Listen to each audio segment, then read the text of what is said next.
entré en esa sala del tribunal, mi hija Marisa soltó una risita nerviosa. Mi yerno Gregorio simplemente sacudió la cabeza como si yo fuera una broma patética. Pero entonces el juez levantó la vista. Se puso pálido como un fantasma. Su mazo se le escapó de la mano temblorosa mientras susurraba un nombre que nadie en esa habitación conocía. El bisturí. Me estaba mirando directamente a mí. Mi familia pensaba que estaban encerrando a un viejo senil en una jaula. No tenían idea de que acababan de declarar la guerra a un fantasma. Todo comenzó, como suelen empezar estas cosas, con un insulto que se suponía que debía ignorar. Era una cena dominical. Estaba sentado en el extremo de una mesa de caoba pulida, un mueble tan largo que podría haber servido de pista de aterrizaje. Mi hija Marisa y su esposo, Gregorio García, presidían la mesa en su amplia mansión en la Ciudad de México. «La piscina infinita es innegociable, Gregorio», dijo Marisa con voz cortante. «Tiene que parecer que se derrama directamente en el valle». Gregorio, un hombre cuyos trajes a medida siempre parecían una talla pequeña, ni siquiera levantó la vista de su teléfono. «Lo que quieras, cariño. En cuanto cierre este negocio en Oaxaca, puedes tener una piscina llena de champán». Estaba alardeando, proclamando su éxito. «Es un golpe seguro de 9 cifras». Hablaban a través de mí, discutiendo sobre contratistas de piscinas, el trato millonario de Gregorio y la próxima gala benéfica de Marisa, como si yo fuera un mueble viejo heredado que no sabían dónde colocar. Soy Nicolás Pérez, de 71 años, y era invisible. Desde que Isabel, mi esposa, falleció hace 10 años, había hecho lo que creía correcto. Vendí nuestra gran casa familiar en Guadalajara, un lugar lleno de demasiados recuerdos, y compré la casa de huéspedes escondida en esta vasta propiedad. Quería estar cerca de mi única hija, la única hija de Isabel. Pensé que era lo que ella habría deseado. Mi nieto, Tiago, de 16 años, parecía ser el único que reconocía mi presencia. Miró a lo largo de la mesa. «Abuelo, mi partido de playoffs es la próxima semana. ¿Quieres venir? Jugamos contra Chapultepec». Antes de que pudiera abrir la boca, Gregorio lo interrumpió con voz resbaladiza y desdeñosa. Ni siquiera se molestó en mirarme. «Tiago, no molestes a tu abuelo. Necesita descansar. Es viejo». Marisa, mi hija, soltó una risita ligera y etérea, pero cortó más profundo que un cuchillo. «Tienes razón, cariño. Déjalo en paz. Probablemente esté cansado solo de estar sentado ahí». Decidieron por mí. Diagnosticaron mis niveles de energía, mis deseos, mi existencia entera sin una sola mirada en mi dirección. No dije nada. Solo bajé la vista al patrón intrincado de mi plato, donde un espárrago se había enfriado. Me habían convertido en un fantasma en mi propia vida. Y lo peor era que yo lo había permitido. Había confundido mi silencio con paciencia. Ahora veía que solo era permiso. 3 días después, un golpe seco resonó en la puerta de mi casa de huéspedes. Era Gregorio. Un evento raro. Evitaba mi pequeña casa como si tuviera una plaga, probablemente porque carecía de accesorios dorados. Sostenía una botella de vino ridículamente cara, que me empujó en las manos con una sonrisa de vendedor. «Para ti, Nicolás, de lo mejor». Sabía que no bebía. Mi cardiólogo lo había dejado claro después de mi bypass. Este gesto no era amabilidad, era teatro. Gregorio siempre era un vendedor. Vendía sueños inmobiliarios, vendía la imagen de una familia perfecta. Había visto su tipo toda mi vida. No solo entran en una habitación, la tasan. No perdió tiempo. Tras un comentario superficial sobre el clima, fue al grano. «Nicolás, estoy ante la oportunidad de mi vida. Un resort en Oaxaca. Casi está cerrado, pero topamos con un pequeño obstáculo regulatorio. Solo necesito un préstamo puente para despejar los permisos, para mostrar liquidez». Se inclinó hacia adelante, su colonia abrumadora. «Sé que eres dueño de esta casa de huéspedes sin deudas. Está ahí parada. Solo necesitas poner un poco de apalancamiento. $500,000. Eso es todo». Percibió mi silencio y se apresuró a cerrar. «6 meses máximo. Te devuelvo 700,000. Eso es un 40% de retorno, Nicolás. No lo encuentras en ninguna parte». Lo observé. No solo estaba entusiasta, estaba desesperado. Un fino brillo de sudor se acumulaba en su frente. «Gregorio», dije con voz perfectamente calmada, «tengo 71 años. Ya pasé mis días de riesgos. Mi dinero es para mi retiro y, francamente, para mis facturas médicas». La respuesta es no. El cambio fue inmediato. Como si una máscara se hubiera arrancado. La sonrisa desapareció, reemplazada por una furia fría y reptiliana. «Increíble», siseó. «Simplemente increíble. Después de todo lo que hacemos por ti, vives aquí en nuestra tierra sin renta». «Pagué por esta casa, Gregorio», lo interrumpí en voz baja. «Y no mueves un dedo para ayudar a tu propia familia. Dios mío, eres un viejo egoísta». Dijo que vivía en su tierra. No sabía, o había olvidado convenientemente, que cuando compré esta casa de huéspedes hace 10 años, no solo compré la casa, también compré la parcela de 2 hectáreas donde se erigía su mansión. Su arrendamiento de 99 años por $1 simbólico al año era conmigo. Vivía en mi tierra. No tenía idea. Arrojó la botella de vino sobre mi mesa de café con fuerza suficiente para hacerme estremecer. «Te arrepentirás de esto, viejo. Te arrepentirás de ser tan egoísta». Salió furioso, azotando la puerta. La vibración hizo temblar la fotografía de Isabel en mi escritorio. Una semana después, me desperté a las 3 de la mañana. Un dolor sordo se extendía por mi pecho, irradiando hacia mi brazo izquierdo. No era el dolor agudo de un infarto, sino el familiar apretón asfixiante de la angina. Estrés. Mi cardiólogo me había advertido. «No seas héroe, Nicolás. Llama por ayuda». Mi primera llamada fue a la casa principal, a Marisa. Contestó al cuarto timbre, su voz espesa de sueño e irritación. «Papá, ¿qué pasa? Es medianoche». «Cariño, no me siento bien», dije tratando de mantener la voz firme. «Tengo dolores en el pecho. No es terrible, pero puedes llevarme a la clínica. Solo por precaución». Un suspiro pesado llegó por el teléfono. Era el sonido de una profunda inconveniencia. «Papá, en serio, tengo la gran reunión de la gala benéfica a primera hora. Todo el comité viene aquí. No puedo. Llama al 911 si es tan grave. No exageres». Clic. Colgó. No preguntó qué tan malo era el dolor.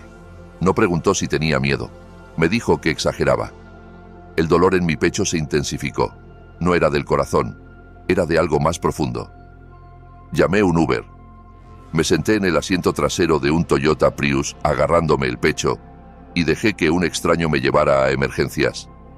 Era angina inducida por estrés. Me dieron una tableta de nitroglicerina y me mantuvieron en observación por 4 horas. A las 9 de la mañana me dieron de alta. Llamé otro Uber para volver a casa. Al llegar a las imponentes puertas de la propiedad, vi el Range Rover blanco perla de Marisa. No estaba estacionado en la casa principal. Estaba fuera del spa en Polanco, su reunión benéfica. No solo me faltaban al respeto, no solo me veían como un recurso a explotar. Me veían como una molestia, un problema a manejar, una tarea a ignorar. Y en ese momento supe que algo tenía que cambiar. Solo no sabía cuán rápido llegaría. Al día siguiente estaba sentado con una taza de café negro, viendo cómo la niebla se disipaba en el valle, cuando un golpe agudo e impaciente resonó en mi pequeña casa. No era Gregorio. Su golpe era arrogante. Este era profesional. Abrí la puerta a un hombre en uniforme impecable, sosteniendo un escáner digital y un sobre blanco rígido. «¿Nicolás Pérez?», preguntó con voz plana. «Soy entrega legal expresa. Firme aquí». Firmé en la pantalla. Me entregó el sobre y se fue antes de que cerrara la puerta. Era pesado, no por el papel, sino por la intención. Mis manos estaban perfectamente firmes mientras tomaba el abrecartas de mi escritorio, el mismo que Isabel me había regalado hace 30 años. Lo deslicé y saqué el contenido. Las palabras saltaron de la página, frías y precisas. Era una petición legal. Una demanda presentada en el Tribunal Superior de la Ciudad de México. Los demandantes eran Gregorio García y Marisa García. El demandado era yo. Escaneé la primera página, mi visión estrechándose. Solicitaban una audiencia de emergencia. Buscaban una tutela. La sangre no se drenó de mi rostro, no se precipitó a mis oídos. En cambio, una claridad fría y perfecta se asentó sobre mí. Me acusaban, a Nicolás Pérez, de ser mentalmente incapacitado. Afirmaban que ya no era capaz de manejar mis asuntos financieros y médicos. Decían que era senil. No era solo un insulto. No era solo codicia. Era una ejecución legal. Querían borrarme, convertirme en una no persona, un pupilo del Estado con ellos sosteniendo las cuerdas. Querían hacer oficial mi invisibilidad legalmente vinculante. Pasé la página. Exhibición A. La evidencia. Era un informe diagnóstico de 3 páginas de un experto psicológico llamado Dr. Pedro López. Leí su evaluación. Afirmaba que exhibía signos graves de demencia, delirios paranoicos y una incapacidad para comprender realidades financieras. Concluía gravemente que era un peligro para mí mismo y mis activos. Miré el nombre, Dr. Pedro López. Una risa fría y seca, más como una tos, escapó de mis labios. Nunca había conocido a nadie llamado Pedro López en toda mi vida. No toqué, no dudé. Sostenía la petición legal en la mano, el papel grueso un blanco crudo contra mi piel manchada por la edad, y caminé. Salí de mi pequeña casa, crucé el césped perfectamente cuidado que separaba mi mundo del suyo y fui directo a la casa principal. Las puertas de vidrio al patio estaban abiertas. Podía oír el tintineo de hielo en vasos y música ligera y vacía. Estaban junto a la piscina, como sabía que estarían.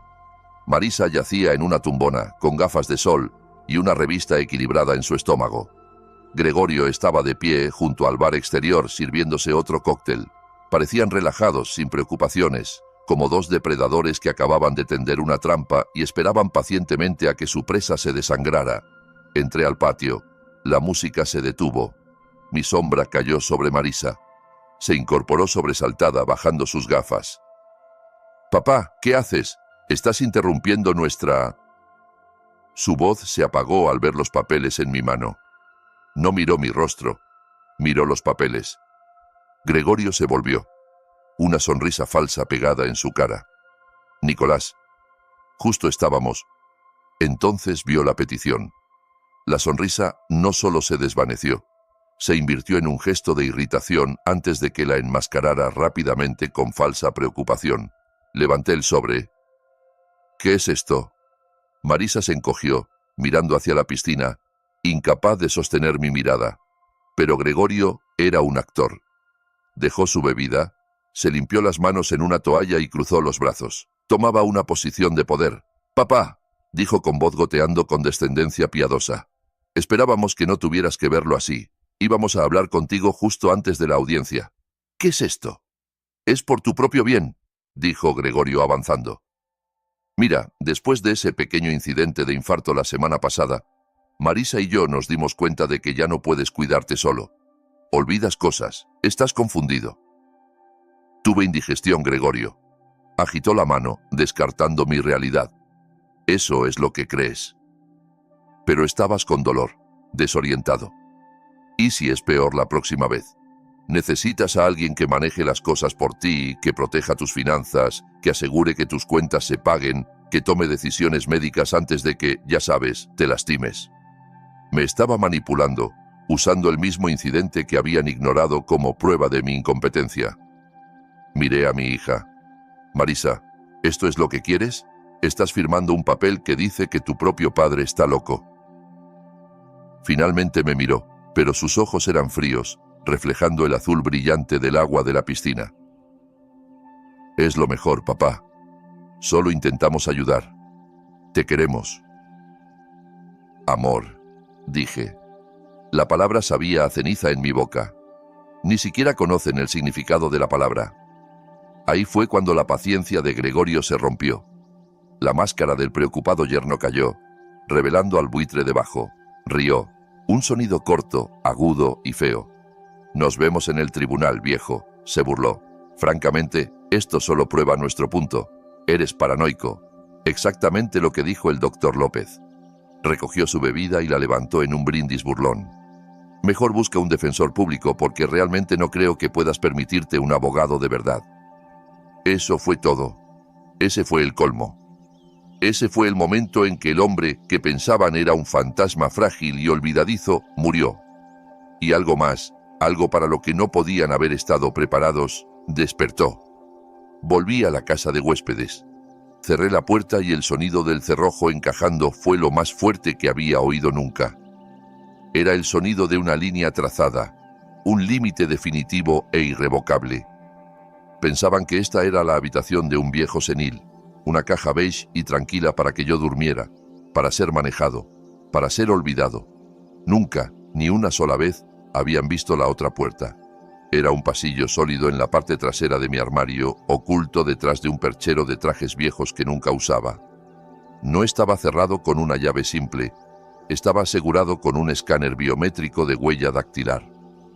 Presioné mi pulgar contra el vidrio frío. La luz parpadeó en verde y un pesado cerrojo se abrió con un chasquido quieto y costoso. Entré. Esta era mi verdadera casa. No había cama, ni sillón reclinable, solo estanterías de piso a techo, 3 monitores masivos, una pared de archivadores y un sistema de teléfono satelital encriptado dedicado. El aire era fresco y quieto.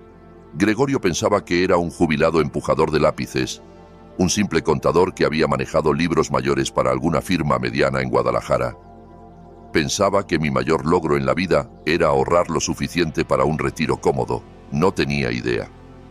Hace 30 años en la capital federal no era Nicolás.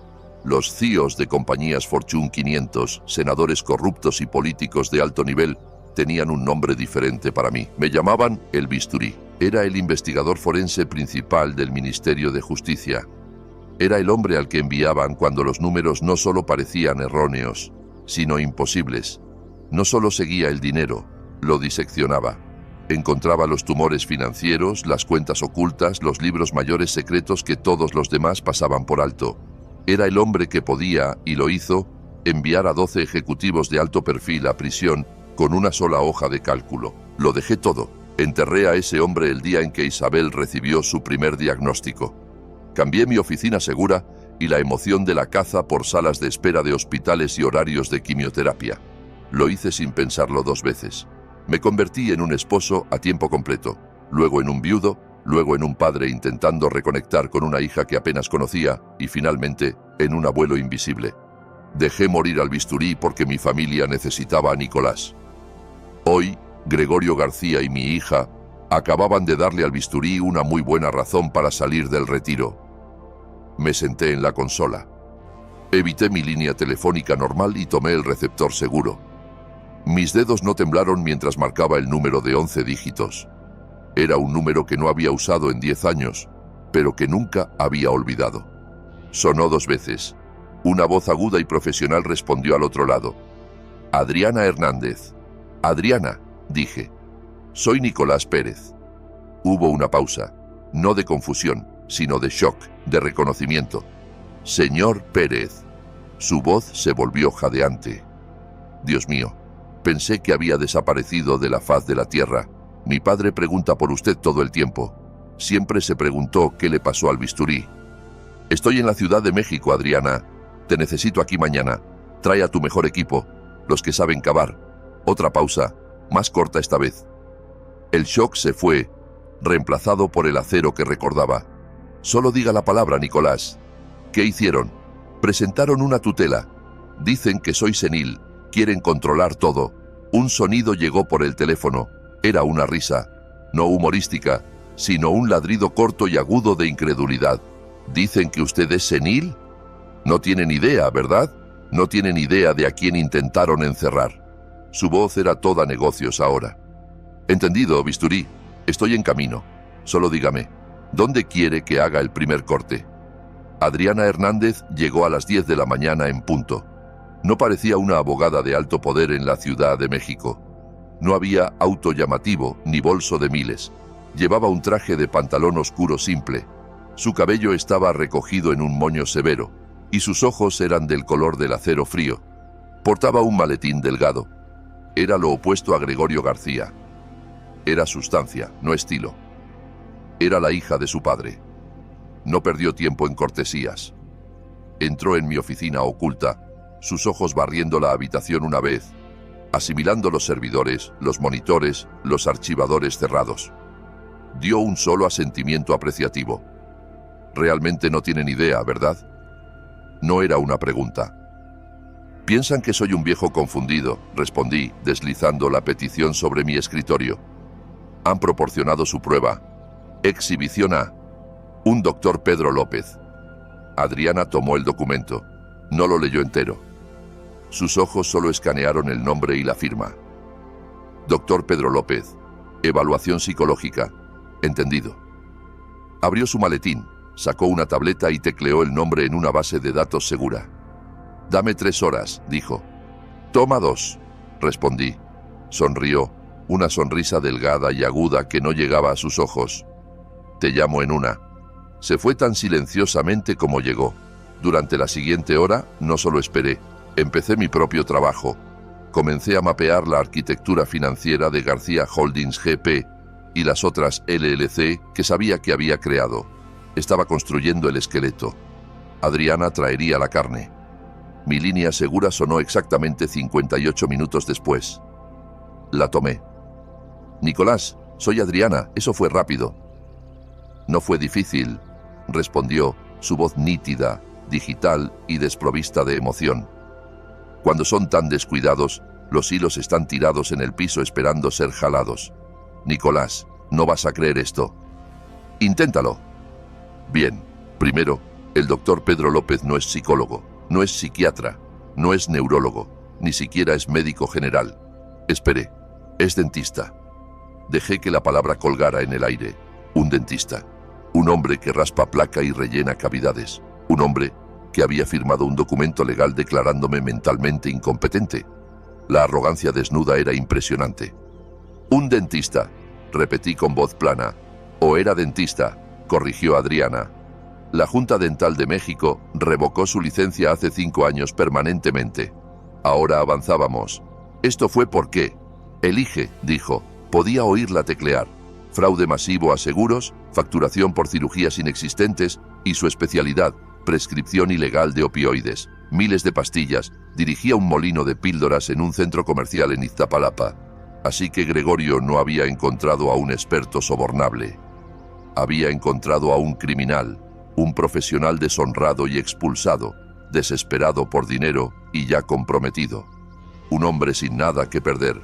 Sin embargo, esta revelación llevaba al conflicto real, la pregunta que importaba más que la respuesta. «Adriana», dije, inclinándome. «Eso es específico. No es un nombre que encuentras en Google. Un desarrollador inmobiliario de alto vuelo como Gregorio no conoce a un dentista deshonrado de un centro comercial en Iztapalapa. ¿Cómo lo encontró?» «Eso», dijo Adriana, su voz tensándose. «Es en lo que pasé los últimos 40 minutos cavando. Tiene razón. No fue una conexión social, no fue un hallazgo al azar. Fue financiera», continúa. «Estoy mirando el expediente criminal de López ahora. Cuando lo arrestaron hace 5 años, enfrentaba 10 cargos graves. La fianza era de $100,000. No la tenía». «¿Un fiador?», murmuré, mi mente ya conectando puntos. «Exacto. Un fiador cubrió la nota, pero requería un garante. Alguien que cofirmara para poner la garantía en caso de que López huyera». Sentí un frío asentarse en mi pecho que nada tenía que ver con mi condición cardíaca. «¿Quién garantizó la fianza, Adriana?». Pausó un segundo para dejar impactar. «Una corporación fantasma, una LLC registrada en Delaware con gestión de activos de propósito único». «¿Cuál es el nombre de la compañía?», pregunté, aunque ya lo sabía. «García Holdings GP», dijo. Dios mío. Me recosté en la silla. Las piezas no solo encajaron, chocaron. Gregorio no había encontrado al doctor López la semana pasada. No lo había sobornado el mes anterior. Lo poseía desde hace 5 años. Pagó la fianza del hombre. Probablemente pagó por su abogado defensor. Había mantenido a este activo sucio y comprometido en una correa, escondido en su bolsillo trasero por media década, esperando el día en que necesitaría a un doctor para firmar un papel. Esto no era un acto impulsivo de codicia porque rechacé su préstamo. La solicitud de préstamo era solo una prueba de aguas. Esto era un plan de contingencia. Era premeditado. Había planeado declararme incompetente y apoderarse de mis activos por años. «Adriana», dije, mi voz baja y dura. «Has desarmado su arma principal. Neutralizaste al experto médico. Ahora es mi turno. Tú sigue cavando en el lado legal. Encuentra todo lo que puedas en los expedientes de López. Encuentra el nombre del abogado que Gregorio contrató. Yo me encargo de los números», asintió, ya saliendo por la puerta. «Ten cuidado, bisturí». «Deberían haberlo tenido ellos», respondí. Cerré la puerta de mi oficina, el mundo reduciéndose al brillo de mis 3 monitores. Aquí era donde vivía, no en la tranquila casa de huéspedes, sino aquí, dentro de los datos. Gregorio pensaba que era una reliquia. Pensaba que las finanzas en mi época se hacían en libros de papel con viseras verdes. No tenía concepto de lo que era. Era un fantasma digital y estaba a punto de acechar cada servidor que había tocado. Empecé con la compañía que pagó la fianza de López, García Holdings GP. Era una LLC de Delaware, por supuesto, anónima, blindada. Gregorio era descuidado, pero no estúpido. Había estratificado su estructura corporativa. García Holdings era propiedad de Oaxaca Crest Properties LLC, que a su vez era propiedad del fideicomiso familiar García, una linda muñeca rusa de entidades legales diseñada para hacer imposible ver quién poseía qué, pero cometió el error de un aficionado, un error crítico y fatal. Era arrogante, estaba apurado y era tacaño. Para registrar todas estas LLC diferentes, para presentar los papeles con la Secretaría de Estado en Delaware y México, para configurar las cuentas bancarias, usó la misma dirección de correo electrónico personal para todas. Era una dirección vieja, un quemador que probablemente pensaba astuto. gregoriogarcia@hotmail.com. Una cuenta que probablemente no había abierto en años. Una cuenta que pensaba muerta y enterrada. No sabía que los servidores de correo antiguos nunca borran nada verdaderamente. No necesitaba hackear su correo. Eso sería ilegal.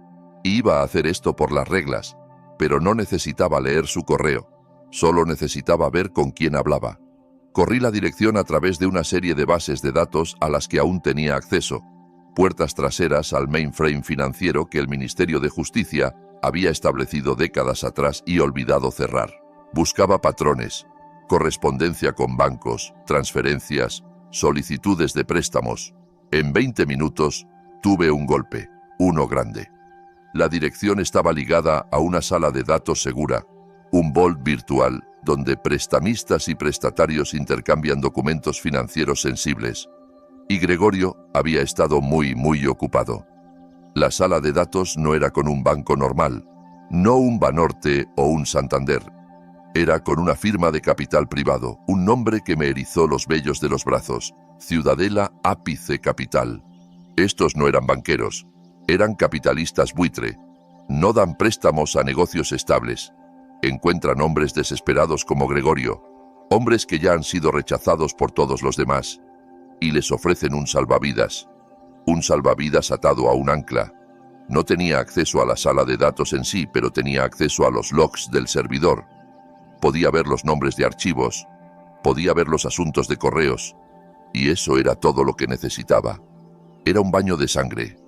El trato de 9 cifras de Gregorio en Oaxaca no era seguro. Era un desastre categórico. No solo había topado con un obstáculo, se había quedado sin dinero a mitad de la construcción. Había falsificado sus informes de liquidez para obtener el préstamo inicial. Había mentido a sus contratistas, que ahora presentaban gravámenes. No solo había quemado unos millones. Los logs mostraban un gasto total de capital de 50 millones, y Ciudadela Ápice lo había descubierto. Los correos ya no eran corteses, eran frenéticos. Una inundación de notificaciones automáticas de incumplimiento. Luego los correos personales. Gregorio suplicando una extensión. Solo otros 60 días. El proyecto es sólido. Un problema temporal de flujo de caja. Y luego el correo final, el que lo explicaba todo. Era de Ciudadela Ápice, enviado una semana atrás, el día después de que rechacé la solicitud de 500.000 de Gregorio. Era un llamado de capital. El fondo no solo estaba enojado. Activaban la cláusula de emergencia en su contrato. Exigían un pago inmediato de intereses en suma global, no 500.000, sino 5 millones. Le dieron un plazo, 10 días hábiles. Si no pagaba, no solo se apoderarían de la propiedad en Oaxaca, activarían la cláusula de garantía cruzada en su contrato, una cláusula que estaba seguro de que había firmado sin leer, lo que significaba que se apoderarían de todo. Su compañía García Holdings, la mansión, el Range Rover de Marisa, cada centavo en cada cuenta ligada a su nombre. Iban a borrarlo. Miré la pantalla, las piezas encajando con una lógica horrenda y perfecta. No necesitaba mis 500.000 como préstamo puente, los necesitaba como un pago desesperado de buena fe para mantener a raya a los lobos. Y cuando dije no, activó su plan de contingencia, el plan que había guardado por 5 años. No solo quería mi pequeña casa de huéspedes. No me demandaba para controlar mi fondo de retiro. Me demandaba porque estaba en quiebra. Me demandaba para poner sus manos en toda mi herencia, una herencia que claramente creía valía mucho más que el $500.000 que pidió. Necesitaba liquidar todo lo que poseía, no para construir su resort, sino para salvar su propio pellejo. No solo intentaba robarme, intentaba sacrificarme para salvarse. Una nueva pregunta se formó en mi mente. Una pregunta fría y dura que se asentó en mi estómago. Espera un minuto. Gregorio estaba en quiebra. Enfrentaba un llamado de 5 millones. Era un animal acorralado sangrando dinero por cada poro. ¿De dónde sacó el efectivo para atacarme? Una demanda como esta, incluso fraudulenta, no es barata. Abogados, incluso del tipo rastrero que contrataría, exigen anticipos. No trabajan a crédito. Y el doctor López, un criminal deshonrado y expulsado, no habría firmado su nombre en un perjurio por una promesa. Habría exigido efectivo por adelantado y mucho. ¿De dónde Gregorio, un hombre que no podía pagar sus propias cuentas, sacó 50 o 100.000 en efectivo líquido para presentar esta demanda? Mi mente volvió a la cena dominical, a Gregorio alardeando de su trato en Oaxaca, pero también a Marisa. ¿De qué alardeaba ella? La piscina. Era su caridad, la gala próxima, el recaudador de fondos. Mi corazón se hundió. Cuando Isabel murió, tomé una porción del dinero de la venta de nuestra casa en Guadalajara, varios millones, y lo coloqué en un fideicomiso caritativo. Lo llamé la Fundación Isabel Pérez. Su misión era financiar investigación de cáncer en etapas tempranas que podría haberla salvado. Hice a Marisa la directora gerente. Pensé que le daría propósito, una conexión con la madre que perdió. Yo era el fundador, por supuesto, con derechos de supervisión totales, pero nunca los ejercí. Confiaba en ella. Era el nombre de mi esposa. Era mi hija. Tomé el teléfono y marqué el banco privado en Monterrey que manejaba los activos de la fundación. Un banquero al que no había hablado en 5 años respondió, su voz llena de sorpresa cuando me identifiqué. Señor Pérez, qué placer. Usualmente solo oímos de Marisa. Seguro que sí, dije con voz fría. Estoy invocando mis derechos de fundador. Necesito un estado detallado completo de todos los gastos y transferencias de la Fundación Isabel Pérez en los últimos 12 meses. Lo necesito, en los próximos 5 minutos. Correo seguro. Señor, eso podría tomar tiempo para compilar. 5 minutos, dije, y colgué. Mi bandeja segura sonó 3 minutos después. El PDF estaba adjunto. Abrí el archivo. Mis manos estaban perfectamente quietas. Miré la línea superior. El valor total de activos debía ser bien sobre 3 millones. El número que me devolvía la mirada era 412.000. Desplacé hacia abajo, mi sangre convirtiéndose en hielo. La fundación sangraba dinero. Vi las donaciones usuales pequeñas que esperaba. 5.000 a un laboratorio de investigación aquí, 10.000 a un hospicio allá. Y luego las vi, las otras cargas, cuotas administrativas, honorarios de consultoría, servicios de planificación de eventos. Eran masivas, 150.000 pagados 2 meses atrás. El destinatario, García Holdings GP, la compañía de Gregorio. La había facturado a la caridad de su esposa por consultoría. Otra carga, 80.000 por servicios de planificación de gala. El proveedor era la Premier Events LLC. Me tomó menos de 60 segundos correr el nombre. Era una compañía fantasma registrada 3 meses atrás. Su dirección corporativa era un apartado postal en Naucalpan, y el único propietario listado en el archivo, Gregorio García, se pagaba a sí mismo 80.000 por planear su propia fiesta, pero la pieza final, devastadora y aplastante para el alma, no estaba en los ítems, estaba en la prueba de pago. Hice clic en los enlaces a los cheques escaneados. El banco los proporcionaba para todas las transacciones sobre 20.000. El cheque de 150.000 a García Holdings, el de 80.000 a LA Premier Events. Miré la línea de firma, la elegante firma fluida autorizando las transferencias. No era Gregorio, era Marisa García. Cerré los ojos. Me había preparado para la corrupción de Gregorio. Era una serpiente, y las serpientes muerden. Es su naturaleza. Incluso en alguna parte de mi corazón me había preparado para encontrar que Marisa era débil, tonta, manipulada, que Gregorio la había engañado o intimidado. Pero esto no era debilidad, era sociedad activa, era complicidad. Estas eran sus firmas, claras como el día. No solo era manipulada, era una participante activa en el saqueo del legado de su propia madre. Robaba dinero destinado a pacientes de cáncer. Lo robaba de un fondo nombrado por su madre. Y usaba ese dinero robado ¿para qué? Para financiar el colapso fantástico de su esposo. No, era peor. Miré las fechas. La primera transferencia mayor fue hace 6 semanas. La segunda, 3 semanas atrás. Esto era el capital semilla. Esto era el dinero que usaban para pagar a los abogados para declararme loco. No solo me robaban, usaban la memoria de Isabel para financiar la ejecución de su esposo. Pensé que había una línea de decencia, de familia, de compasión humana básica que mi hija no cruzaría. Me equivoqué. No solo estaba perdida, no solo era débil, era coconspiradora. Y en ese momento dejó de ser la víctima en esta historia. Dejó de ser mi hija. Se convirtió en el enemigo. Miré la firma de Marisa en el cheque escaneado, el elegante lazo de su M, la firma que había pagado al abogado para declararme loco usando el dinero de su madre.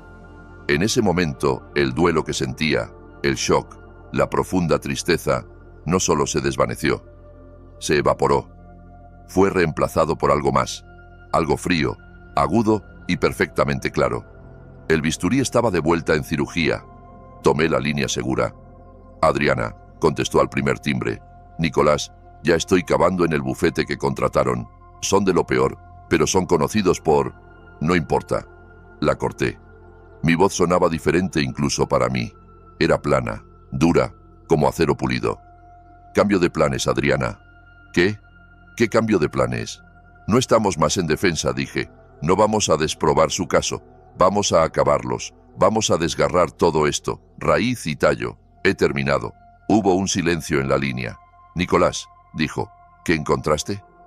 La firma de mi hija en cheques de la fundación de mi esposa. Usaron el dinero de Isabel para financiar este ataque. Dios mío, Nicolás. Guarda tu simpatía, dije. Necesito datos. Encontraste el fondo buitre con el que está enredado, el que está a punto de borrarlo. Necesito su nombre ahora. Oí el clic rápido y preciso de su teclado. Está en incumplimiento con un fondo llamado Ciudadela Ápice Capital.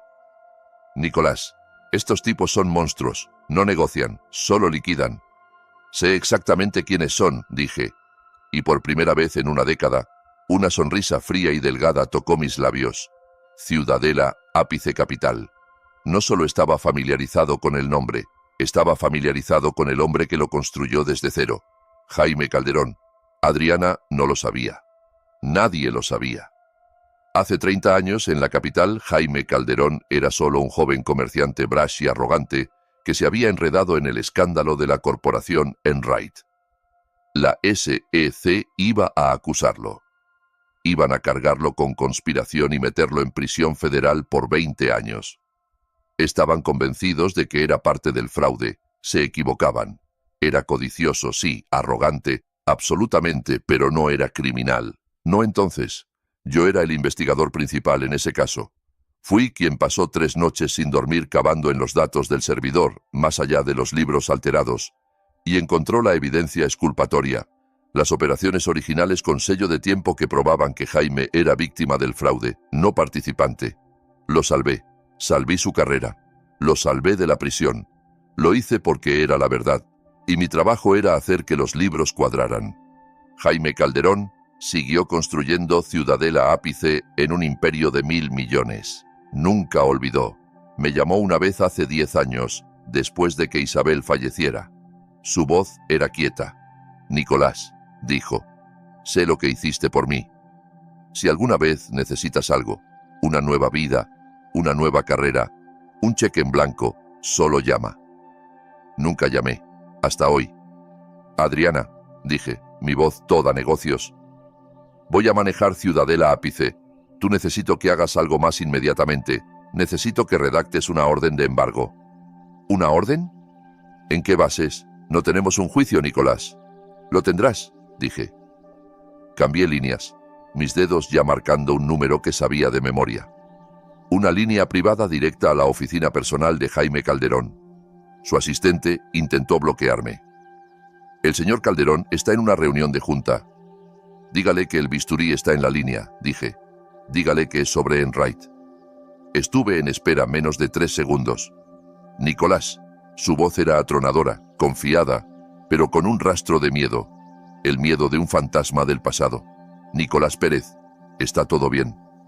Hola, Jaime, dije. Ha pasado mucho tiempo. No llamo por los viejos días. Llamo para cobrar mi ficha. Silencio, luego una palabra. Nómbrala. Tienes un préstamo a un hombre llamado Gregorio García. Un proyecto en Oaxaca. Está en incumplimiento. Está en quiebra. García. Lo oí teclear. Sí. Un desastre de 50 millones. Mi equipo se mueve para embargar sus activos el lunes. El hombre es un tonto. No quiero que embargues sus activos, Jaime. Quiero que me vendas la deuda, toda. El pagaré, la garantía, el incumplimiento, todo. Venderte a ti, Nicolás, es papel tóxico, es... No lo compro como inversión, dije.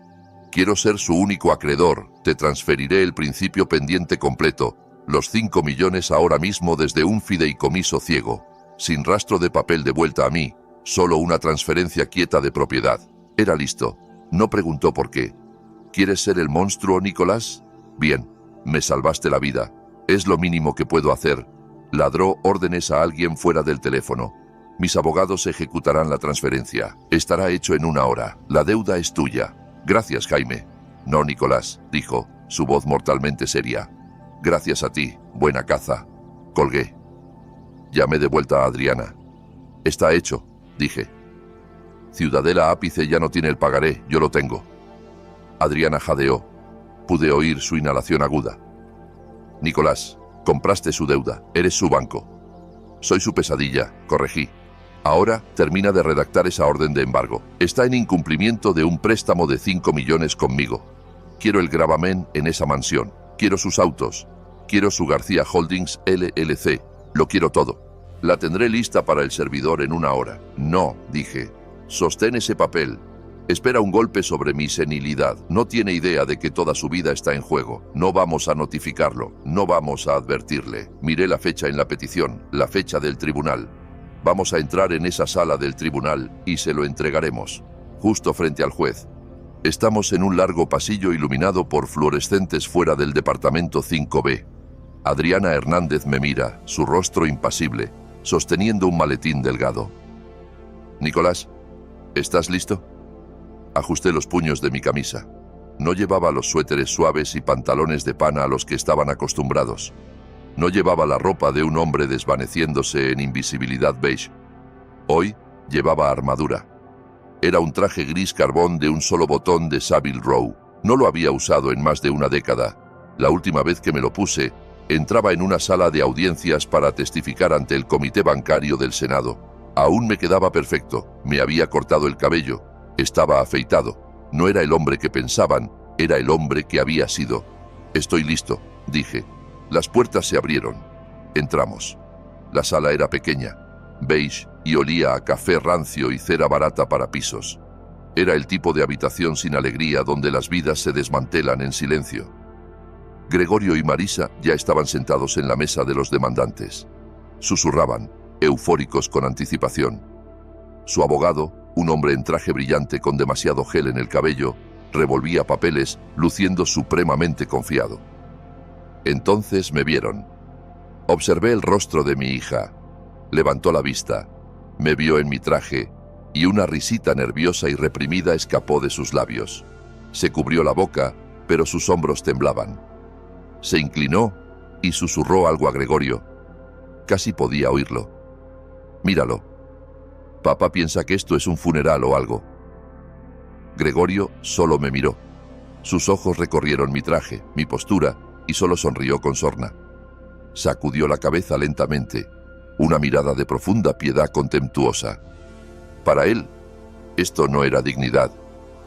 Era un esfuerzo patético de último minuto, un animal moribundo hinchando su pelaje. Su abogado me miró, me midió como un frágil hombre de 71 años jugando a vestirse y me descartó. Volvió a sus notas. No tenía ni idea. Me senté en la mesa del demandado. Adriana colocó su maletín delgado en la mesa y se sentó a mi lado, un pilar de fuerza quieta y enrollada. No dijimos nada, solo esperamos. «Todos de pie», entonó el alguacil, su voz aburrida. Nos levantamos. El juez entró por una puerta lateral, envuelto en toga, luciendo cansado. Parecía un hombre que había visto demasiado y era pagado muy poco. Se acomodó en su silla de respaldo alto, el cuero crujiendo bajo su peso. «Por favor, siéntense». Se puso un par de gafas de lectura con montura dorada y tomó el expediente del día. Su placa decía «Juez Juan Castillo». «Buenos días», murmuró en monotoneo. «Estamos aquí para el primer ítem del expediente, caso número 881B, en el asunto de la tutela de Nicolás Pérez». Leyó el nombre. Luego, como dictaba el procedimiento, levantó la vista sobre sus gafas para identificar al demandado. Me miró directamente a mí. El aire dejó la habitación. El juez no solo pausó, se congeló. Su rostro, que había sido una máscara de burocracia cansada, se puso blanco. Cenizo. Sus ojos, magnificados por las gafas, se abrieron en incredulidad. La pluma barata que sostenía se le cayó de los dedos. Rodó ruidosamente sobre el escritorio de madera, el sonido resonando en la sala muerta y silenciosa. Gregorio y Marisa lo miraban, confundidos. Su abogado levantó la vista, irritado por la interrupción. La mano del juez, la que había dejado caer la pluma, temblaba visiblemente. Me miró, su boca ligeramente abierta. Se inclinó hacia adelante, olvidándose en el micrófono de cuello de ganso en su escritorio. Y en una voz que se suponía susurro, pero fue capturada y amplificada, una voz de puro shock no adulterado, dijo una cosa. «Dios mío, ¿es realmente él?» Cada cabeza en la sala giró. Ya no miraban al juez. Todos me miraban a mí. Los rostros de Gregorio y Marisa estaban en blanco por la confusión. ¿Qué pasaba? Esto no era parte de su plan.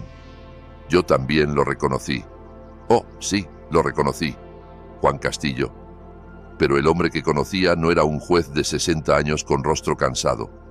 El hombre que conocía era un asistente fiscal de 35 años, aterrorizado, ambicioso y sobrepasado. Le habían dado el caso más grande de su joven carrera, el fraude de la corporación Enright, una casa de naipes de 1.000 millones. Y estaba perdiendo.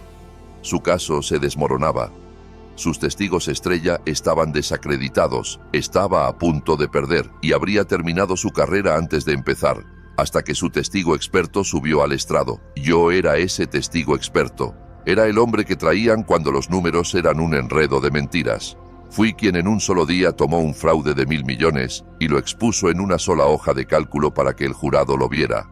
Fui quien puso a 12 CEOs y sus contadores en prisión. Juan Castillo no solo me conocía, yo lo había hecho. Le había entregado su carrera en bandeja de plata. El rostro del juez Castillo estaba pálido. Agarró los bordes de su escritorio. Ya no miraba a un viejo senil.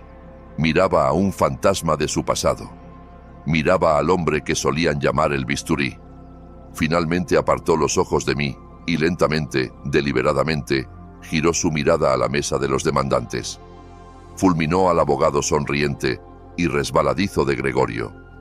Abogado, dijo el juez, su voz ya no cansada, sino aguda, fría y peligrosa. ¿Es consciente de quién es su demandado? El abogado, perplejo, se puso de pie. Es, Nicolás Pérez, su señoría, un jubilado. El juez Castillo soltó un aliento corto y áspero. No era una risa, era una advertencia. No, abogado, dijo, su voz resonando en la habitación silenciosa. Ese es el bisturí Pérez. Buena suerte, la va a necesitar. El abogado de Gregorio, un hombre llamado Fierro, parecía haber tragado un insecto. Sudaba visiblemente. Miró a Gregorio, quien hizo un gesto agudo y furioso con la mano. Continúa. Fierro, visiblemente alterado por la reacción del juez, revolvió sus papeles. Su señoría, los demandantes llaman a nuestro primer y principal testigo al estrado, el doctor Pedro López. Una puerta lateral se abrió. Un hombre pequeño y grasiento en traje mal ajustado entró apresurado en la sala. Parecía menos un doctor y más un hombre que vive en un sótano. Evitaba mirar a nadie, especialmente al juez. Tomó el estrado, su mano temblando mientras juraba. Fierro, intentando recuperar pie, comenzó. Doctor López, ¿tuvo ocasión de evaluar al demandado, Nicolás Pérez? La tuve, dijo López, su voz aceitosa y ensayada. Leía de un guión. Realicé una evaluación psicológica completa. ¿Y cuáles fueron sus hallazgos? López se puso un par de gafas manchadas. El señor Pérez presentó signos graves de declive cognitivo. Su memoria a corto plazo es francamente inexistente. Exhibe síntomas clásicos de delirio paranoico, particularmente respecto a las finanzas de su familia y sus intenciones hacia él. Me senté perfectamente quieto. Describía al hombre que querían que yo fuera. En su opinión profesional, doctor López, presionó Fierro. ¿Es el señor Pérez capaz de manejar sus propios asuntos? Absolutamente no, dijo López, sacudiendo la cabeza con falsa tristeza. Es un peligro para sí mismo y sus activos. Requiere supervisión inmediata a tiempo completo. Fierro sonrió, una sonrisa débil y triunfante. Gracias, doctor. Su testigo. Adriana Hernández se puso de pie. No tenía un montón de papeles, no tenía una laptop. Sostenía un solo papel mientras caminaba lentamente hacia el estrado. La sala estaba en silencio. Buenos días, doctor López, dijo. Su voz era cortés, quieta, pero cortaba la habitación como un bisturí. O quizás debería llamarlo señor López. Es señor, ¿verdad? López parpadeó, confundido. Es doctor. ¿Lo es? No tengo registro de que el señor López sea un psicólogo licenciado, o psiquiatra, o neurólogo. Se volvió hacia él. Señor López, ¿qué tipo de doctor es usted? Yo tengo antecedentes médicos. Tartamudeó, mirando a Fierro por ayuda. Fierro saltó. Objeción. Relevancia. Esto es ataque al carácter. Denegada, espetó el juez Castillo, sus ojos fijos en López. Siéntese, abogado. El testigo responderá la pregunta. ¿Cuáles son sus antecedentes médicos, señor López? López tragó. Yo era dentista. Un murmullo recorrió la corte. El rostro de Gregorio estaba blanco. ¿Dentista?, repitió Adriana, dejando la palabra colgando. O, para ser más precisa, un exdentista. ¿No es así, señor López? Estoy retirado, mintió. ¿Retirado? La voz de Adriana era aguda. ¿O fue su licencia para practicar odontología revocada permanentemente por el Estado de México en 2019? López empezó a temblar. Eso no. Es registro público, señor López. Adriana continuó implacable. Revocada por conducta grave, específicamente por fraude a seguros y por operar un molino ilegal de prescripciones en su oficina de Iztapalapa, ¿es correcto? López no tenía respuesta. Era una rata acorralada mirando salvajemente entre Gregorio y el juez. El abogado de Gregorio estaba de pie otra vez. Objeción. Esto es acoso. Esto es interrogatorio cruzado, abogado, ladró el juez. Y es fascinante. Por favor, continúe, señora Hernández. Adriana dio un paso más cerca del estrado. Solo una pregunta más, señor López, para su opinión experta. ¿Recibió o no un pago de $25.000 de una corporación llamada García Holdings GP 3 días antes de firmar este diagnóstico fraudulento? ¡Objeción!, gritó Fierro, su voz quebrándose. Especulación, sin fundamento. Adriana ni siquiera lo miró. Se volvió al juez. Su señoría, tengo el registro de transferencia bancaria aquí. Caminó al proyector overhead y colocó el papel en el vidrio. La imagen destelló en la pared. Un recibo crudo en blanco y negro para que toda la sala lo viera. De García Holdings GP a Pedro López, monto $25.000, memo, consultoría. El rostro del juez Castillo se volvió un rojo furioso profundo. Fulminó a López, quien parecía a punto de vomitar. Señor López, la voz del juez era un gruñido bajo de trueno. Está bajo juramento. Acaba de cometer perjurio flagrante y atroz en mi sala. Ha presentado un documento fraudulento a esta corte en una conspiración criminal con los demandantes. Apuntó un dedo tembloroso al alguacil. Alguacil, tome a este hombre en custodia. Está arrestado por perjurio. El sonido de las esposas encajando resonó en el silencio atónito. Marisa soltó un pequeño chillido aterrorizado. Gregorio estaba rígido, mirando a su testigo estrella siendo llevado. Su caso entero acababa de ser esposado. El abogado de Gregorio, Fierro, estaba completamente a la deriva. Tartamudeaba, sus notas dispersas. Su testigo estrella estaba en esposas. Su caso entero se había evaporado, y el juez lo miraba como algo raspado de su zapato. Gregorio estaba más allá de pálido. Era un rojo furioso y manchado. Vibraba de rabia. Agarró a Fierro por la manga y siseó algo en su oído. Fierro, aterrorizado de su propio cliente, se puso de pie tembloroso. Su señoría, tartamudeó. Mi cliente, el señor García, desea subir al estrado para aclarar este desafortunado malentendido. El juez Castillo levantó una ceja. «Oh, ¿lo desea? ¿Quiere testificar?» Después de que su testigo principal acaba de ser arrestado por perjurio en conspiración con él. Miró a Adriana. «Señora Hernández, ¿alguna objeción?» Adriana se puso de pie. «Para nada, su señoría. Estaríamos encantados de oír qué tiene que decir el señor García». «Muy bien», dijo el juez, su voz laced con hielo. «Señor García, tome el estrado. Está por supuesto bajo juramento». Gregorio se abrió camino al estrado, prácticamente empujando al alguacil. Intentaba proyectar confianza, pero era un hombre ahogándose, solo haciendo más burbujas. Se sentó agarrando la barandilla hasta que sus nudillos blanqueaban. «Su señoría», empezó Gregorio, su voz una actuación resbaladiza y practicada de víctima herida. Intentaba hablar directamente al juez, ignorando a Adriana, ignorándome. Esto es una farsa. Mi esposa y yo solo estamos preocupados por él. Eso es todo lo que ha sido esto». Apuntó un dedo hacia mí. «Él está confundido, es paranoico. Se encierra en esa casita por días. Oculta sus finanzas. Me acusó de intentar robarle, por Dios. Todo lo que queríamos era ayudarlo, protegerlo de sí mismo. Y ahora esto». Intentaba parecer desconsolado. Salía como monstruoso. Fierro, viendo una apertura, preguntó: «¿Así que su única motivación era preocupación por su bienestar?» «100%, dijo Gregorio, exudando falsa sinceridad. «Gracias», dijo Fierro, sentándose, luciendo como si hubiera esquivado una bala. Adriana se puso de pie otra vez. Caminó hacia él, no con agresión, sino con una curiosidad quirúrgica. «Señor García», comenzó, su voz quieta, «acaba de testificar bajo juramento que mi cliente, el señor Pérez, no es lúcido y es paranoico». «Así es», dijo Gregorio, hinchándose. «Está profundamente confundido, y su confusión se centra en sus finanzas». «¿Dijo usted?» «Sí, absolutamente. No entiende el dinero. Es de otra época. No capta las finanzas modernas». «Entiendo», dijo Adriana asintiendo. «¿Es por eso que cree que no es lúcido? Porque no entiende las finanzas modernas. Es una parte mayor». «Sí», dijo Gregorio confiadamente. «Entonces, cuando se acercó a él hace 2 semanas y le pidió $500.000, ¿estaba qué? Probando su lucidez». El rostro de Gregorio se tensó.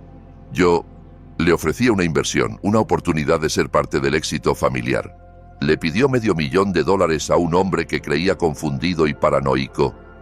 Preguntó Adriana, su voz aún suave. Gregorio vio la trampa e intentó bailar alrededor. Fue su rechazo lo que probó nuestro punto. Le ofrecí el negocio de su vida, una oportunidad de oro, un 40% de retorno garantizado en 6 meses en mi proyecto de resort en Oaxaca. Era un golpe seguro. Se volvió al juez otra vez, jugando al hombre razonable. Su señoría rechazó.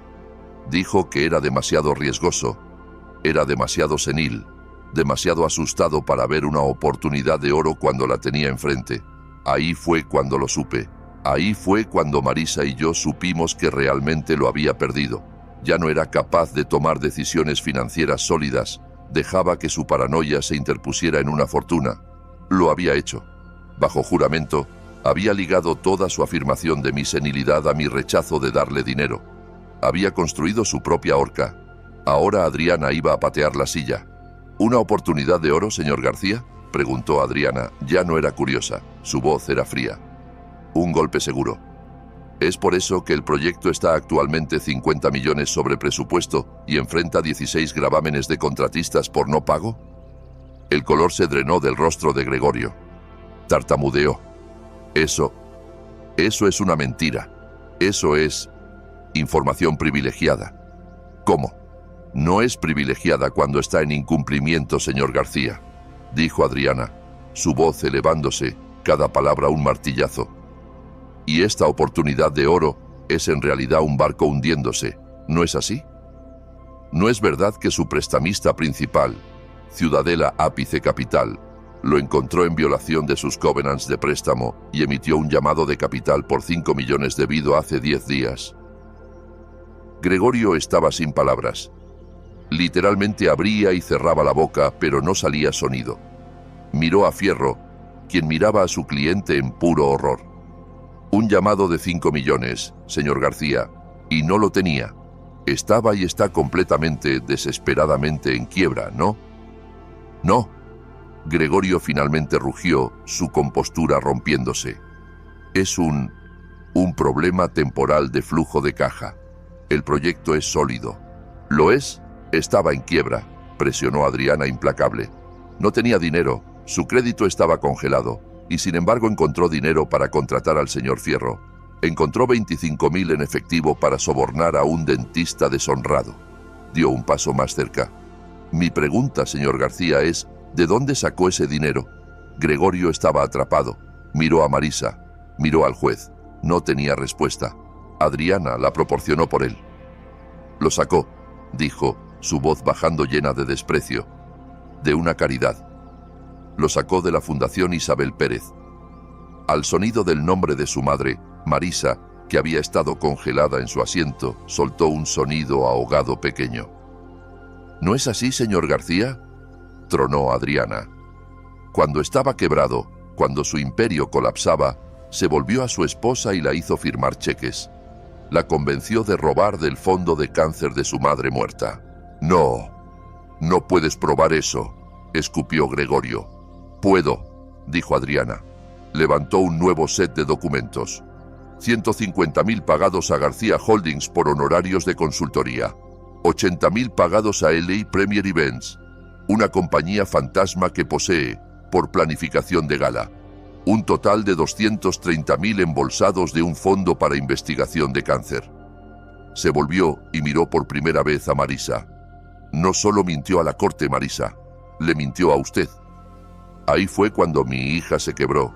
Se puso de pie de un salto, su rostro una máscara de incredulidad y rabia, y gritó a su esposo. Me mentiste, me dijiste que eran cuotas administrativas legales, me dijiste que todo estaba aprobado. Estabas robando a mi madre. Gregorio finalmente perdió el control por completo. Todo el encanto, toda la actuación, toda la arrogancia se evaporaron, dejando solo al hombre crudo, feo y desesperado debajo. Se puso de pie en el estrado, su rostro púrpura, y apuntó un dedo tembloroso, no a Adriana, no a Marisa. Me apuntó a mí. Cállate, Marisa, chilló, su voz quebrándose. Solo cállate. Esto es todo. Es su culpa. Todo. Ese viejo egoísta, Tenía el dinero. Podría haber arreglado todo. Solo tenía que escribir un cheque. Y dijo no. Me obligó a hacerlo. Es toda su culpa. La sala era caos. Marisa sollozaba un sonido histérico y feo. Gregorio le gritaba que se callara, su rostro una máscara de rabia púrpura. Su abogado, Fierro, intentaba objetar desesperadamente, pero el juez Castillo solo lo calló con un gesto, su rostro una nube de tormenta. Golpeó su mazo, el sonido crujiendo como un disparo. «Silencio», rugió.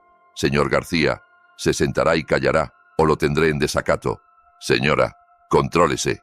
Gregorio colapsó en su silla, respirando fuerte. Marisa se hundió, sus sollozos convirtiéndose en jadeos húmedos ahogados.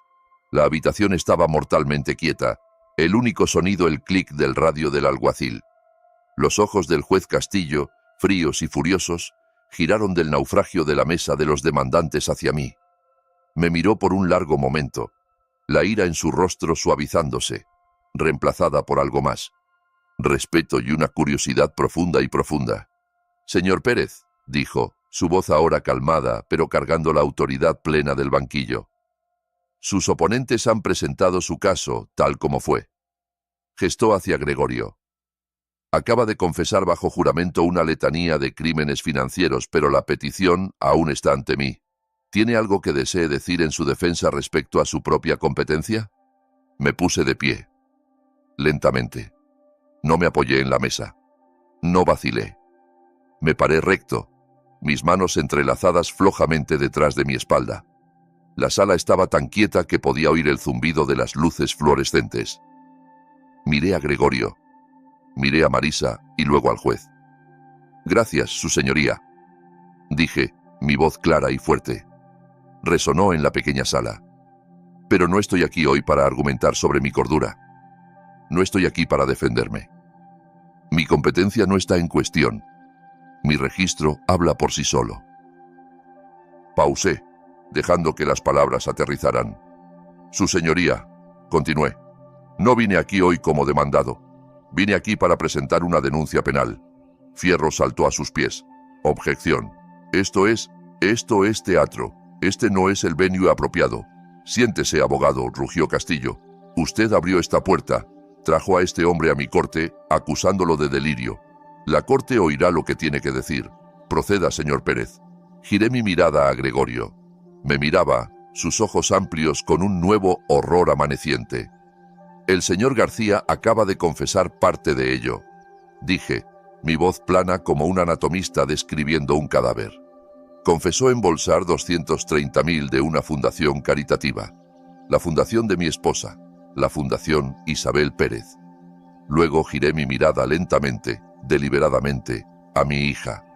Estaba mirándome, su rostro rayado con lágrimas y máscara, sus ojos suplicantes. «Pero no actuó solo», dije sosteniendo su mirada. «No podía. Necesitaba una firma. Necesitaba la firma de la directora de la fundación». Miré de vuelta al juez. «Y usted, Marisa, hija mía, firmó los cheques. Conscientemente y con plena intención, saqueó el legado de su propia madre para financiar el estilo de vida de su esposo y esta patética tentativa de apoderarse de mis activos». Marisa soltó un lamento, un sonido de puro desaliento animal. No lo sabía», me dijo. «Los firmó», declaré, cortándola. No era una acusación, era un hecho. Gregorio, viendo a su esposa desmoronarse, encontró un nuevo surge de bravata desesperada de animal acorralado. Se puso de pie, derribando su silla. Rió. Un sonido agudo, histérico y feo. «No puedes hacerme nada», chilló, apuntándome. «Tú eres un nadie, no tienes nada. ¿Piensas que puedes qué? ¿Presentar una denuncia? Es mi palabra contra la de ella. ¿Y tú? Eres solo un viejo senil triste. Vives en una casa de huéspedes. ¿Una casa de huéspedes? Estás quebrado. No tienes nada. Eres nada». Su voz se quebraba, pero era triunfante. Lo creía. Creía que el dinero se había ido, que no me quedaba nada más que mi traje. Solo esperé. Dejé que su voz resonara y muriera. Dejé que el silencio regresara. Lo dejé pararse ahí jadeando, un rey fallido en un escenario de su propia creación. Luego sonreí. una sonrisa delgada y fría. Ah, dije, mi voz conversacional. Sobre eso. Giré la cabeza y di un solo asentimiento leve a Adriana Hernández. Se puso de pie. No dijo nada. Metió la mano en su maletín delgado y sacó un grueso paquete de documentos atados con una cubierta legal azul. No se lo dio al juez. No me lo dio a mí. Caminó a través del pasillo directo a la mesa de los demandantes y colocó el documento en la mesa directamente frente a Gregorio García. ¿Qué? ¿Qué es esto?, tartamudeó Gregorio, mirando la ominosa cubierta azul. Eso, señor García, dijo Adriana, su voz clara y resonante, es una notificación de emergencia de ejecución hipotecaria y embargo. El abogado de Gregorio arrebató el papel. Sus ojos escanearon la primera página. Su rostro, que había estado pálido, se volvió color ceniza. Esto es imposible, susurró Fierro, mirando a Adriana. Esto es de Ciudadela Ápice Capital, pero esa no es la fecha. Gregorio arrebató el papel de su abogado. ¿Qué es? Parece que estás un poco atrasado en las noticias, Gregorio, dije, mi voz conversacional. Tenías toda la razón. Incumpliste tu préstamo de 5 millones a Ciudadela Ápice. Estaban, como sabes, preparándose para embargar todos tus activos. Una terrible vergüenza. Gregorio miraba el papel, sus manos temblando tan violentamente que apenas podía leer. Esto dice que la deuda fue vendida. Sí, lo fue, dije. Estaban muy motivados para vender. Era, como dijiste, papel tóxico. Y cuando no pudiste pagarles, intervine. Compré esa deuda, Gregorio, toda. El pagaré, el préstamo, la garantía, todo. Di un paso adelante. Incumpliste tu préstamo, Gregorio, pero no incumpliste a Ciudadela Ápice. Me incumpliste a mí. Dejé que eso se hundiera. Observé los últimos rastros de color drenar de su rostro, mientras la realidad congelante y destrozadora de almas de su situación aterrizaba. Y yo, continué, no soy tan paciente como Jaime Calderón. No ofrezco extensión, no renegocio. Estoy llamando el pagaré. Efectivo inmediatamente. Apunté a la mansión donde vivía. La casa principal es mía. Apunté a los autos que conducía. Los autos son míos. Apunté a las compañías fantasma que construyó. Todo tu imperio García Holdings es mío. Apunté al traje mismo que llevaba. Todo lo que pensabas tuyo ahora me pertenece.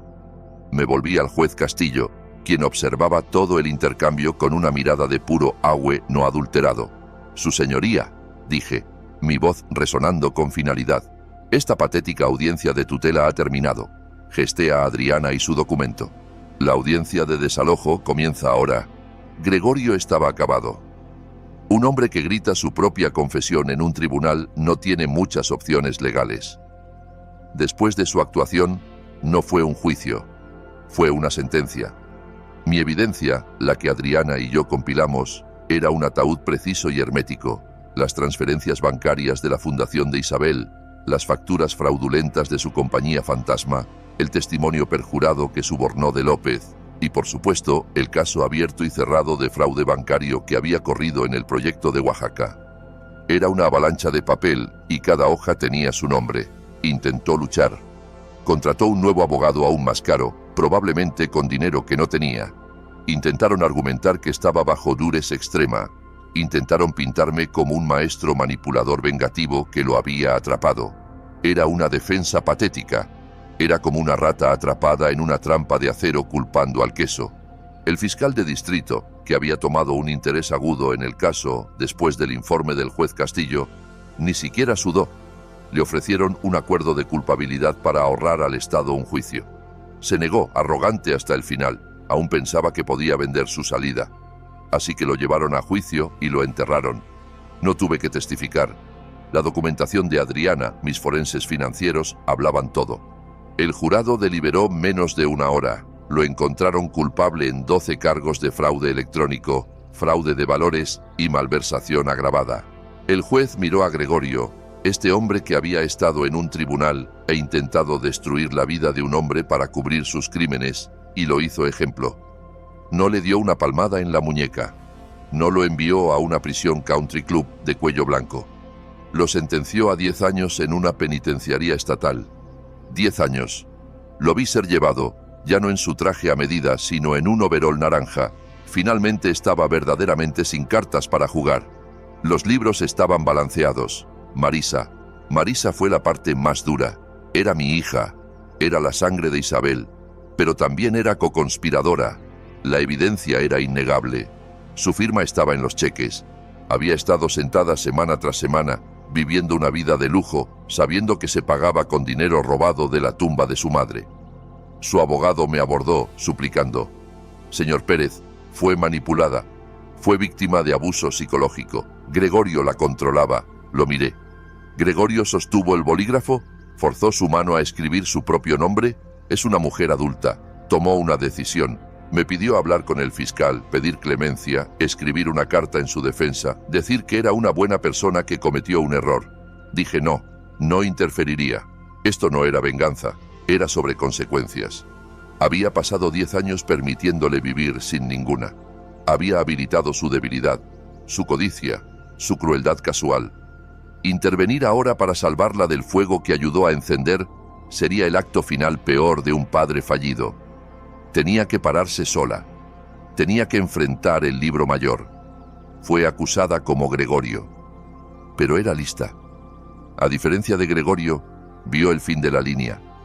Tomó el acuerdo. Se declaró culpable de mal uso felonioso de fondos caritativos. El juez fue menos duro. Vio sus lágrimas. Oyó su testimonio sobre el control de Gregorio, pero también vio los estados bancarios.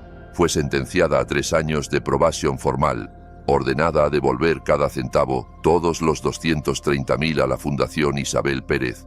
Y finalmente, el juez añadió una condición última: 2.000 horas de servicio comunitario mandatory, no recogiendo basura en la carretera, no archivando papeles en una oficina. La asignó al asilo Jardines Glenwood, específicamente al ala cerrada de demencia y Alzheimer. Por los próximos 2 años, mi hija, la mujer que intentó declarar legalmente senil a su padre para robar su dinero, pasaría cada fin de semana bañando, alimentando y limpiando a hombres y mujeres verdaderamente perdidos. Hombres y mujeres que no sabían sus nombres, que no recordaban los rostros de sus hijos. Quería que lo viera, quería que lo oliera, quería que entendiera en sus huesos la realidad del arma que había intentado usar contra mí. Era una sentencia justa. Era quizás la única educación que había recibido verdaderamente. Pasaron 6 meses. El silencio que cayó sobre la propiedad fue absoluto. La gran mansión ridícula que Gregorio y Marisa habían construido se fue. La vendí en subasta. La tierra donde se erigía, la casa de huéspedes, mi casa de huéspedes, la vendí también. Todo. Los proceeds fueron a 2 lugares. La mitad para rellenar y crecer sustancialmente la Fundación Isabel Pérez, ahora bajo gestión profesional nueva. La otra mitad a un fideicomiso para mi nieto Tiago, bloqueado hasta que cumpla 25. Estaba en la casa de huéspedes. Estaba vacía, solo cajas de cartón apiladas, las paredes desnudas. Estaba en mi oficina oculta empacando los últimos archivos. Los monitores estaban oscuros. El bisturí volvía al retiro. Oí un paso excitante en el porche. No un golpe, solo una presencia. Caminé a la puerta. Era Marisa. Estaba transformada, pero no como un spa o un vestido nuevo transforma a una persona. Estaba vaciada. La ropa de diseñador se había ido, reemplazada por un uniforme de voluntaria azul descolorido con Jardines Glenwood bordado en el bolsillo. Su cabello estaba recogido. Su rostro pálido y delgado. Parecía 10 años mayor. El derecho, la crueldad casual, la risita arrogante, todo se había quemado. Sus manos, una vez perfectamente manicureadas, estaban rojas y crudas. Solo se paró ahí en la puerta, mirándome sellar la última caja. Su voz, cuando vino, no era la que recordaba. Era un raspado. Quieta, áspera y muerta. ¿Por qué? Detuve lo que hacía. No me volví. ¿Por qué, Marisa? ¿Por qué lo hiciste?, dijo, su voz temblando, no con tristeza, sino con una rabia profunda y exhausta. ¿Por qué dejaste que llegara tan lejos? Tú sabías. No finjas que no. Eres él. Sabías que era Gregorio. Sabías qué estaba haciendo. Dio un paso en la habitación vacía. Podrías habernos detenido en cualquier momento. Cuando Gregorio pidió los 500.000, podrías haber dicho, no, sé que estás quebrado. Podrías haberme mostrado los papeles entonces. Podrías haberme advertido. Su voz se quebró y una sola lágrima caliente y enojada corrió por su rostro. Pero no lo hiciste. Nos dejaste. Me dejaste firmar esos cheques. Nos dejaste presentar esa demanda. Te sentaste en tu casita y nos viste destruirnos. No tenías que arruinarnos. No tenías que enviarlo a prisión. No tenías que hacerme esto. Apuntó a su uniforme barato. Tú lo quisiste. Quisiste castigarnos. Lentamente sellé la caja. Presioné la cinta, alisándola con la mano. Luego me volví para enfrentarla. Miré a esta extraña que era mi hija. Porque si te hubiera detenido, Marisa, dije, mi voz quieta, no habrías aprendido nada. Me habrías odiado por una semana. Me habrías llamado un viejo paranoico y controlador. Y luego habrías vuelto directo a él. Habrías creído su siguiente mentira. Habrías encontrado otra forma de conseguirle el dinero. Habrías seguido sangrando la fundación de tu madre seca, una gala a la vez. No te dejé hacer nada. Solo te dejé ser quien eras. Caminé a mi viejo escritorio. Cuando tenías 10 años, robaste $50 del bolso de tu madre. Querías un juguete y ella te había dicho no. Marisa se encogió, sus ojos amplios. Recordaba. Isabel lo descubrió. Continué. Sabía que eras tú y lloró. Lloró por 1 hora en el baño, pensando que había fallado como madre. Luego salió, te abrazó y nunca dijo una palabra. Puso $50 de su propio dinero de vuelta en el bolso. Te perdonó porque su corazón era blando. Quería paz. La miré, mis ojos duros y claros como vidrio. Yo creo en los libros mayores. Los libros deben siempre balancearse. Marisa, nunca pagaste por ese primer robo. Así que seguiste robando cosas cada vez más grandes. No me respetabas. Gregorio no me respetaba. Y ninguno de ustedes, ninguno respetaba la memoria de tu madre. No solo cruzaron una línea, Marisa, la borraron. Bailaron sobre su tumba por una piscina. No tenía respuesta. Solo lloró. No se destruyeron solos. Dije. Ya estaban destruidos. Solo estaban en quiebra en cada forma posible que un humano puede estar. Solo presenté la cuenta. Tomé un solo sobre del escritorio. Se lo extendí. Esta es la dirección de un departamento estudio en Coyoacán. El alquiler de los primeros 3 meses está pagado. Hay un pase de autobús dentro. Después de eso estás por tu cuenta. Los libros están claros. Tomó el sobre, su mano temblando. Me miró una última vez, buscando... ¿Qué? ¿A su padre? Se había ido. Se volvió y se fue. La vi partir. Tengo 71 años. Me he jubilado 2 veces en mi vida. La primera de mi trabajo, la segunda de ser un hombre invisible, acomodaticio y silencioso. Ese día en el tribunal, solo decidí tomar el lápiz de nuevo. Mi nombre es Nicolás Pérez. Y mis libros finalmente están balanceados. Todo este calvario me enseñó una lección dolorosa pero necesaria. Aprendí que el silencio nunca debe confundirse con debilidad. Por 10 años, permití que mi amor por mi familia me cegara a su desprecio. Pensé que la paciencia era una virtud, pero aprendí que la paciencia sin límites firmes es simplemente permiso para ser irrespetado. La verdadera fuerza no se trata de cuán fuerte puedes gritar. Se trata de saber el momento preciso para moverte y tener la disciplina para esperar. No quería venganza. Quería responsabilidad. A veces, el acto más profundo de amor por uno mismo, e incluso por los demás, es finalmente y decisivamente balancear los libros. ¿Qué habrías hecho tú en mi posición? Déjame saber tus pensamientos en los comentarios abajo. Y por favor dale like y suscríbete si crees que el verdadero respeto